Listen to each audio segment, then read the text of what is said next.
সকল রাজনৈতিক দল এবং গণমানুষ তাদের অধিকার ফিরিয়ে পেয়েছে। আজকে মুক্ত বাতাসে আমরা এখানে সমাবেশের মাধ্যমে জানান দিতে চাই, তোমরা যারা বিগত 35 বছর সন্ত্রাস করেছ, চাঁদাবাজি করেছ, এই এলাকায় তোমাদের সেই সন্ত্রাসের রাজত্ব কায়েম করেছ, আজকে তোমরা কোথায়? আমরা জিজ্ঞাসা করতে চাই যে নেত্রীর আস্ফলনে আজকে তোমরা বাংলাদেশকে ভারতের করদ্রাজ্য পরিণত করেছ, সেই নেত্রী কেন আজকে বাংলাদেশ থেকে পালিয়েছে? আজকে কেন তোমাদের প্রত্যেকটি নেতা কর্মী বাংলাদেশ থেকে পালিয়েছে? তোমরা এমন কি অপরাধ করেছ?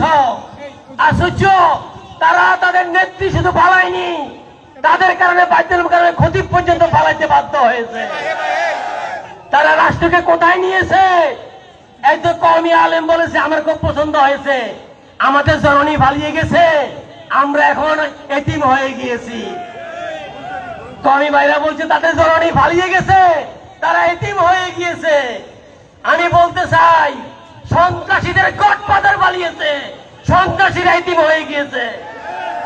আজকে আসুন আমরা ফটিকছড়িকে ইসলামী আন্দোলনে দুর্গে পরিণত করি।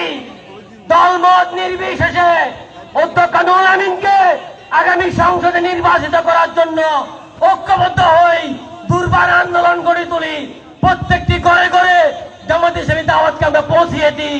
জামাত ইসলামী এদেশে ইসলামী হুকুমত কায়েম করার জন্য কাজ করছে। সেই জামাতের স্বপ্ন বাস্তবায়নের জন্য আপনারা আমাদেরকে সহযোগিতা করবেন এবং নুরুল আমিনের নেতৃত্বে পরিস্থিতি আমরা এগিয়ে যাব, এই প্রত্যাশা করে শেষ করছি। বাংলাদেশ জিন্দাবাদ, জামাত ইসলামী জিন্দাবাদ। মেহমানকে মূল্যবান বক্তব্য দেওয়ার জন্য ধন্যবাদ। এখন